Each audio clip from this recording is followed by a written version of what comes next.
It's all in the right hand, right? The right hand is the hand that makes the sound. And although guitarists tend to think about the left hand more than they think about the right hand, it really is the right hand that makes the music, that makes the magic. So, now, of course, it's a lot of fun to play with a pick, and it's true that you can do some absolutely magnificent things with a pick. Really subtle things, all kinds of things, subtle things and not so subtle. I think it's important for a guitarist to have some fingerstyle technique, just to mix it up, just to be able to evoke, a handful of different moods simply through the right hand style. What we're going to look at here is a real simple right hand technique, okay? Don't think of it as a pick necessarily, but if you want to think of it as a pick, think of it that way. Like, there's the so-called Travis pick and all those wonderful things that people do in country and blues and rock and roll. But this is really just an arpeggiated chord. It looks like this. I'll do it again and then I'll explain it. Thumb, index, middle, ring, middle, index. Walk up, walk back. So what I'm doing in the left hand, you can't see it, but I've got, I'm fingering like a G major chord in first position.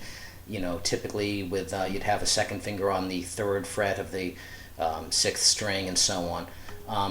I'm using a sort of a shorter version of that. Since I'm only going to play the 6th string,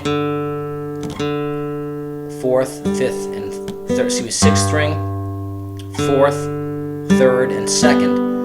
I'm not bothering to finger the B and the G. I'm just putting my 3rd finger in the left hand on the 3rd fret, low G.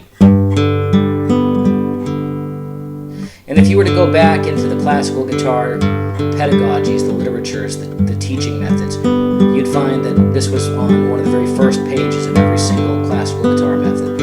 P, that's thumb, I, index, M, middle or medio, A, annulare or ring, P, I, M, A, M, I, P, I, M, A, M, I, P, I, M, A, M, I, P, I, M, A, M, I.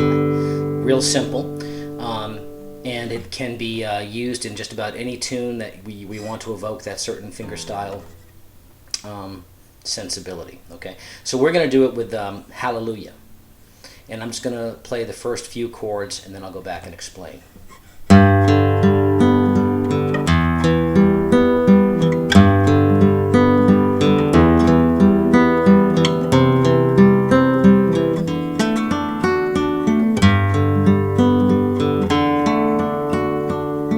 Simple that is.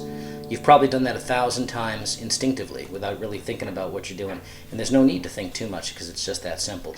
They say there was a secret chord that David played and it pleased the Lord, but you don't really care for music, do you? It goes like this, the 4th, the 5th. No, I didn't complete the P-I-M-A-M-I. I just did a part of it because I don't really have enough time in those half-measure changes to do it. But it's still the same motion. Goes like this.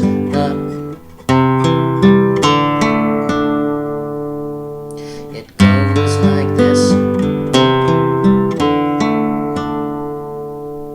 It goes like this. The 4th, the 5th, the minor fall, the major lift. The baffled king composing hallelujah. See, it goes like this. The 4th, the 5th, the minor fall, the major lift.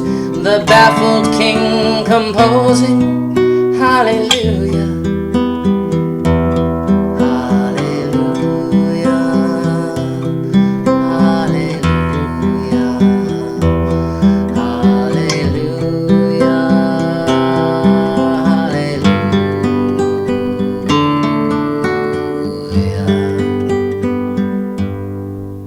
So I know what you're thinking.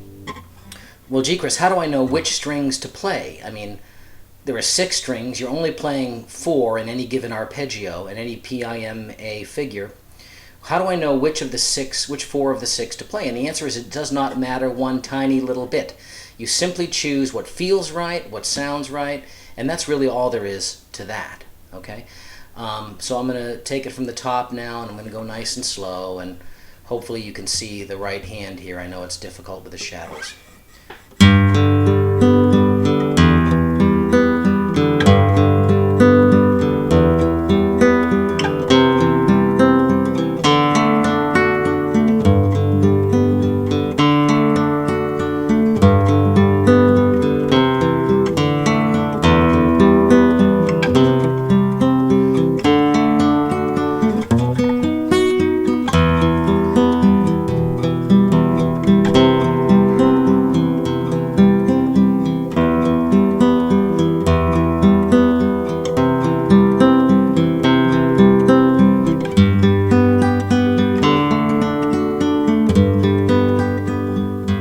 So thank you, Leonard Cohen, for writing a tune that has 17 or 18 verses all identical and no bridges or anything complex like that. But people love to hear it. They say there was a secret chord that David played and it pleased the Lord, but you don't really care for music, do you? It goes like this: the fourth, the fifth, the minor fall, the major lift, the baffled king composing hallelujah,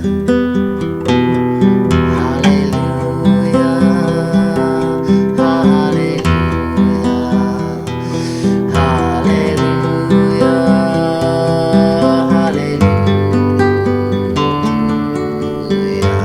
Then I'll do the second verse. Your faith was strong, but you needed proof. You saw her bathing on the roof. The beauty in the moonlight overthrew you. She tied you to her kitchen chair. She broke your crown, she cut your hair, and from your lips she drew the hallelujah.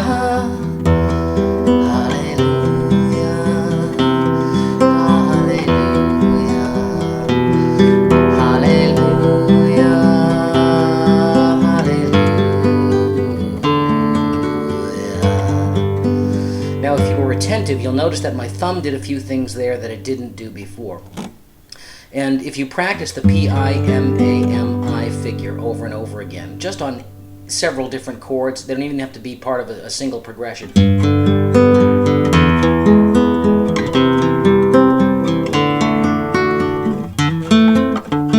Oops. If you keep practicing that P-I-M-A-M-I figure over and over again, you'll soon find that it comes so naturally that there is considerable latitude to mess around with it. And the thumb can do that with walks and with these figures where the kind of is like bouncing in the bass and doing fifths, boom, boom, boom, boom, boom, boom. And you'll soon find that's very easy, very idiomatic to the guitar, falls right under the hand. So what I did there, instead of playing in the beginning, they say there was a secret chord, I walked down. They say there was a secret chord and walked up, that David played and it pleased the Lord, but you don't really care for music, do you? See how easy and simple that is. Say there was a secret chord that David played and it pleased the Lord, but you don't really care for music, do you? I do another one of those too. It goes like this.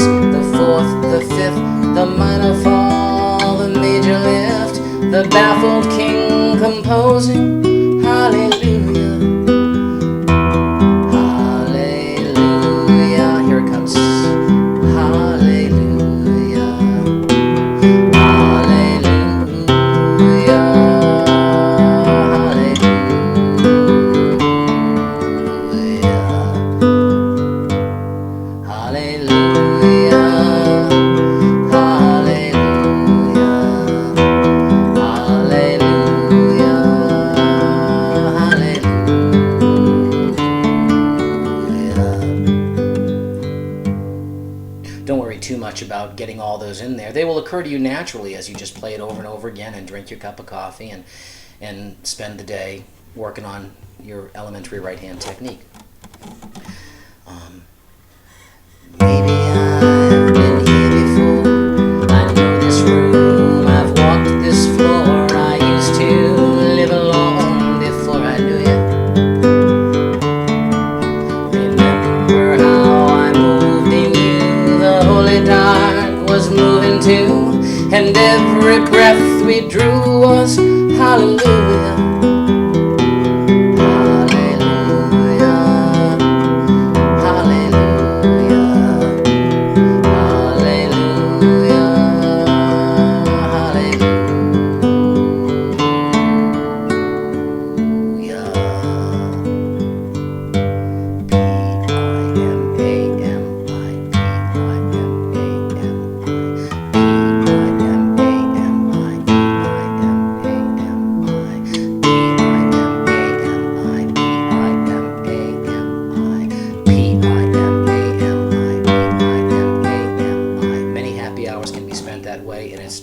Rewarding, and it can be applied to almost every song. It's just a way to play a 4-note chord very simply, very evocatively, just paying a little attention to the right hand. Okay.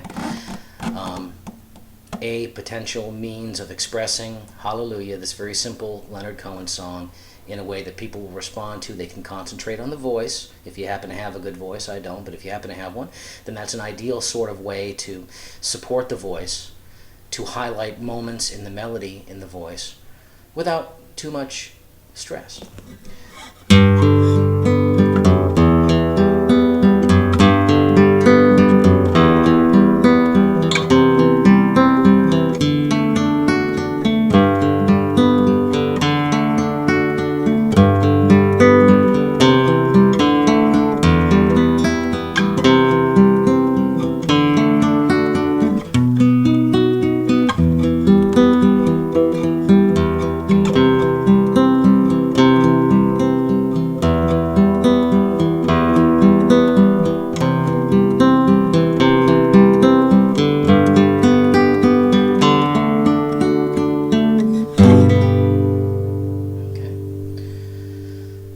And so, as always, there's sort of an extra credit section, right?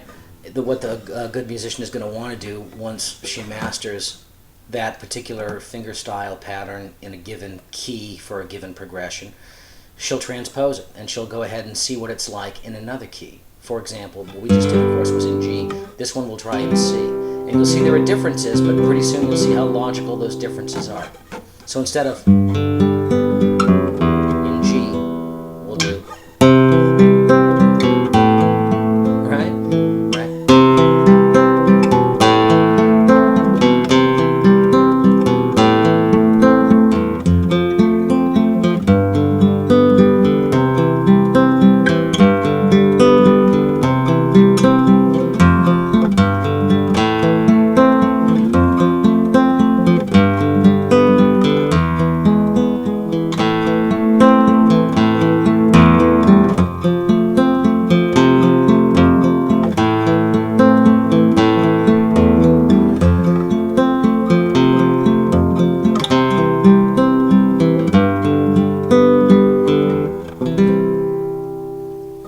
so then you go refill your coffee and then you do it in D, right? And you go back and you do it in A, right?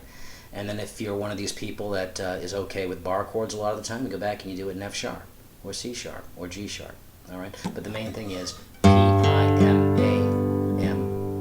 P-I-M-A-M-I, thumb, index, middle, ring, middle, index, thumb, indice, medio, anulare, medio, indice. Simple as that. Nothing to it. Child's play.